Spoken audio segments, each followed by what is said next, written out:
I've heard all of these same issues before, and I can tell you just a couple thoughts that might help you understand this, okay? It covers everyone. It's the same platinum plan for every single person in this room that's a Colorado resident. So those of you on Medicare already experience this kind of care. It's a level of care that's pretty good. Most of you on Medicare would say, when you get into the doctor, your care is pretty good. There's not a lot of monkey business of forms and denials and all that stuff. That's what we're trying to get away from. Private insurance today sends out a ton of paperwork. When you say things like, I don't know what's covered and I don't know what's there, do you know what's covered under your health insurance today? Most people don't read the small print. Most people don't know until they show up at the ER that ER visit wasn't covered. And then they end up with this big bill. And they're fighting with a national insurance company. So what we're trying to do is bring it to good care to everyone, where you have an ombudsman's office in Denver. Probably Denver, we don't know where it is. You have an office for you, the people who are being covered by ColoradoCare, to take your complaints to that's in the state. And you can write letters to the editor and you can fire out some words about your ColoradoCare treatment because your neighbors are going to care. Because we have a state office to take care of your complaints. Today that doesn't happen. So it covers you all, and you all get platinum health care. No deductibles. Not one person will have a deductible. And right now I am on a bronze plan with a $7,000 deductible. I don't even go to the doctor. I will not go to the doctor unless I have to, because I don't want to have to pay every penny of that visit. And that's what a lot of you are doing with your children. You're saying, well, don't go. Don't go. We'll go when you're, take a couple more days, we'll take you later. If you're still sick. The problem is they're still sick, they're sicker when they get there. And I've been on the receiving end of that. Chris has been on the receiving end of that. When people stay home with their sicknesses, they get sicker. And there are bar graphs that show you that. When you raise the deductible and the copay, people go to the doctor less and hospital appointments go up. Hospitalizations go up. So we're trying to provide a good healthcare plan, much like you seniors already have.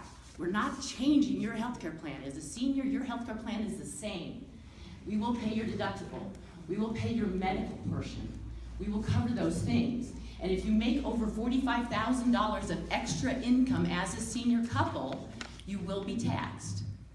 Again, you're saving your income for your family. I know this. I know how seniors, you've got that base of savings and you want to save it. And I understand that. Nobody wants to nick away at your savings. Nobody does. But again, your children and your grandchildren are not getting care because they can't afford it. Families are paying upwards to $20,000 a year on the average. So if you take that is a lot of money. Percentage-wise, that's 23%. 23% of family income right now going to health insurance. And that's insurance that will still deny you care. So what we're trying to bring is down to 10% of your household budgets, whether you pay it 6 as an employer, 3 as an employee, or 10 as a self-employed person. The number is 10. It's not 23. And if you look at your budgets today, you'll be paying somewhere between 17 to 23% of your income on health care. We're going to bring it down. And the way we collect the money is through taxation. Because that way it's fair. Everyone plays. You make below the poverty level, you don't pay in. You make above the poverty level, you pay in. At 3% if it's on your payroll, at 10% if you're self-employed. So again, it's fair. We're all contributing, all of us.